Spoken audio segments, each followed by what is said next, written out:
You might be familiar with a slightly famous man, known as Max Miller, better known as Tasting History. He's also an awesome guy who recently sent me a copy of his book. So I was going through it and I was surprised by the amount of drink recipes. So I found one called the Everlasting Syllabub that comes out of 18th century England, and I decided to make it. So yeah, what you see next is the process of me making the drink. And it is a bit more on the culinary side, so I might have struggled a little bit, but it turned out absolutely amazing. Yeah, this is me making it 6 months ago.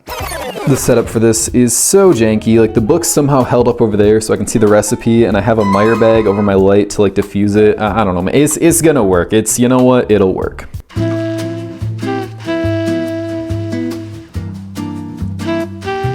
Into our mixing bowl, we are going to be starting with 1 1/4 cup of our heavy cream. That's 1 1/4. Then we're gonna be doing half of 1 1/4 cups of powdered sugar, which is like 0.86 something. So I'm just gonna do a 1/2 cup and a 1/3 cup. Oh my God, the white powder is everywhere. Context. That's basically half with everything I spilled. And a 1/3. Yeah, that works. Then we're gonna wanna whisk this until the sugar is dissolved. Then we're gonna be adding our orange juice, lemon zest, orange blossom water, and all that good stuff. So I'm gonna be doing one at a time, because I'm bad at multitasking. So it said to use a Seville orange, but I couldn't find that. So it says you can substitute it with half of a sweet orange and half of a lemon. So we're gonna do that. And because I'm cutting the recipe down, it'll just be 1 ounce of each. Yeah. I'm using a bar measuring tool. That might not be very culinary of me, but I don't care. I'm gonna be getting a nice ounce here of our orange juice. Ugh. Now we do the same thing for the lemon. Get off there.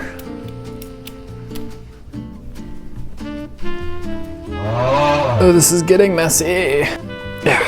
Lemon juice. As for our sweet wine, I'm going to be using a non-alcoholic Moscato. I am mildly worried about the heavy cream like curdling. I don't know, I'm just gonna trust the recipe. Toss in 1/4 cup of that. And now we need to grate our lemon. I should have done that before I sliced them. Well, shit. I'm just gonna try and do this one. I don't know, hopefully it'll work. That was my hand. Son of a bitch.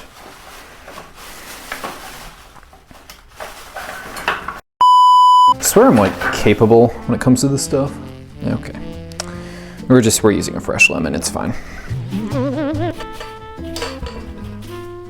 Yeah, get grated. Am I doing this right? I should probably take this out. Okay, thank you for that. You're wonderful. Oh, darling. Am I gendering my cooking tools? Yes, I am.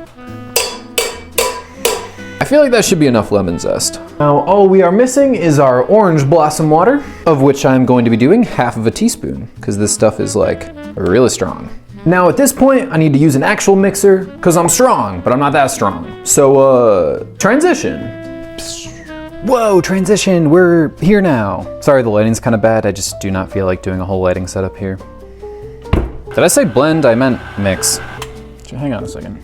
Get down in there. Okay, there we go. It's like medium, yeah. All right, that should be good enough for high. Nope, poor choice. It is not thick enough yet. That's what she said.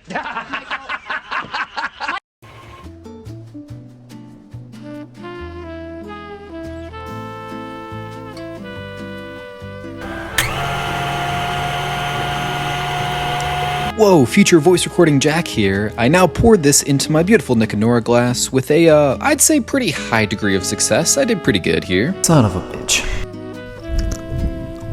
Then once I had it all cleaned up, I put some grated nutmeg on top and a nice little lemon twist thing, something like that on there for garnish.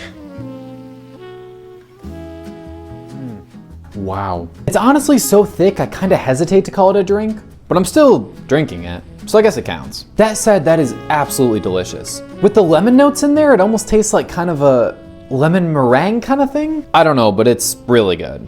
So yeah, if you haven't already, I would highly recommend checking out Max's social media. He makes some awesome videos. And this book. It's equal parts entertaining and educational. I really do highly recommend it.